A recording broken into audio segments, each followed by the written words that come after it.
অনেক অনেক দিন আগে দূর দেশে ছিল এক সুন্দর রাজ্য, নাম তার চন্দ্রপুর।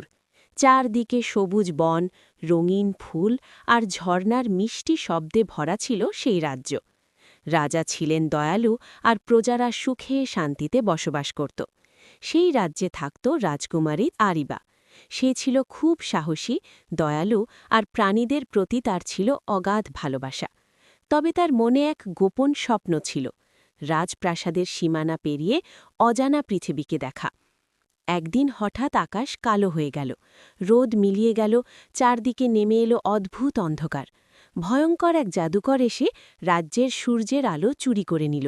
ফুলগুলো শুকিয়ে যেতে লাগল, পাখিরা গান থামিয়ে দিল।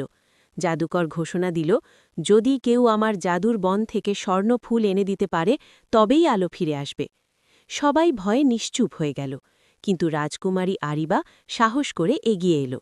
সে জানত পথটা বিপদে ভরা, তবুও সে ঠিক করল সে যাবে। ছোট্ট তলোয়ার আর দৃঢ় মন নিয়ে সে জাদুর বনের পথে রওনা দিল। জঙ্গলের গভীরে গিয়ে সে এক আহত ড্র্যাগনকে দেখতে পেল।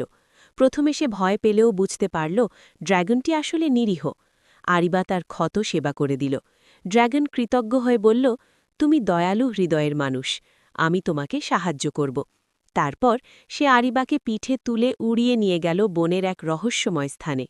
সেখানে ঝলমল করছিল একটি স্বর্ণ ফুল, কিন্তু ফুলটির চারপাশে ছিল আগুনের বৃত্ত। আগুনের তাপে চারপাশ দাউ দাউ করে জ্বলছিল। আরিবা গভীর শ্বাস নিল। সে নিজেকে বলল, সাহস মানে ভয় না পাওয়া নয়, ভয়কে জয় করা। তার অন্তরের শক্তি আর ভালোবাসার জোরে আগুন ধীরে ধীরে সরে গেল। সে স্বর্ণ ফুলটি হাতে তুলে নিল। রাজ্যে ফিরে এসে সে জাদুকরের সামনে স্বর্ণফুল তুলে ধরতেই অন্ধকার কেটে গেল। সূর্যের আলো ফিরে এলো, ফুলগুলো আবার ফুটল, পাখিরা গান গাইতে শুরু করল। জাদুকরের কালো জাদু ভেঙে গেল। চন্দ্রপুর আবার আলো আর আনন্দে ভরে উঠল। রাজা গর্বিত কণ্ঠে বললেন, আজ থেকে তুমি শুধু রাজকুমারী নও, তুমি আমাদের সত্যিকারের নায়িকা। আরিবা হাসল। সে বুঝল, সত্যিকারের শক্তি তলোয়ারে নয়, দয়া আর সাহসেই লুকিয়ে থাকে।